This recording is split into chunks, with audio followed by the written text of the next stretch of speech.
بسم اللہ الرحمن الرحیم۔ غسل کا طریقہ کیا ہے؟ غسل میں 3 چیزیں فرض ہیں: منہ بھر کے قلی کرنا، ناک میں پانی ڈالنا کہ ناک کی جو نرم جگہ ہے یہ اچھی طرح تر ہو جائے، اور پورے جسم پہ ایک مرتبہ پانی بہا دینا کہ جسم میں بال کے برابر جگہ بھی خشک نہ رہے۔ یہ تو ہے فرض، یعنی یہ کام کسی نے کسی بھی طرح سے کر لیا تو غسل ادا ہو جائے گا، چاہے اس کی نیت غسل کی تھی یا نہیں تھی۔ کوئی آدمی چلتا ہوا جا رہا ہے، پھسل کے تالاب میں گر گیا، پورے غوطے کھا کے باہر نکلا، قلی کر لے اور ناک میں پانی ڈال لے تو غسل اس کا ادا ہو جائے گا۔ البتہ چونکہ نیت نہیں تھی لہذا غسل کا ثواب نہیں ملے گا، ثواب نیت کے بغیر نہیں ملتا انسان۔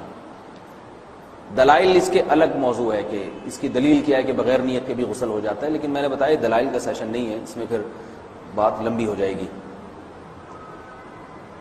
تو یہ تو ہے فرض، پورے جسم پہ پانی بہانا، کلی اور ناک میں پانی۔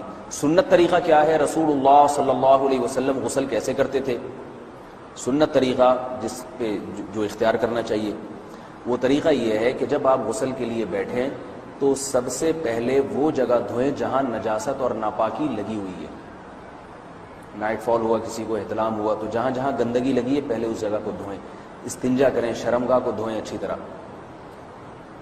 سمجھ رہے ہیں بات کو؟ اس کے بعد ہاتھ دھوئیں اور مکمل وضو کریں جیسے ہم عام حالات میں وضو کرتے ہیں۔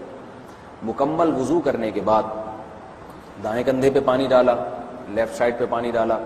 پہلے زمانے میں تو چلو سے غسل ہوتا تھا، ہاتھ دھو لیے تو اب چلو سے پانی لے کے یہاں ڈالا جا رہا ہے، چلو سے پانی لے کے یہاں ڈالا جا رہا ہے، پورے جسم پہ ملا جا رہا ہے، اور چلو سے پانی لے کے 3 دفعہ سر پہ ڈالا جا رہا ہے۔ تو آج کل چلو ولو تو ہے نہیں، شاور کے نیچے جا کے کھڑے ہو جاتے ہیں، تو اس میں یہ کہ شاور کھولے اس میں کھڑے ہو جائیں، سارے چلو اس میں خود بخود ہی ہو جائیں گے، پورے جسم پہ پانی بہہ جائے گا۔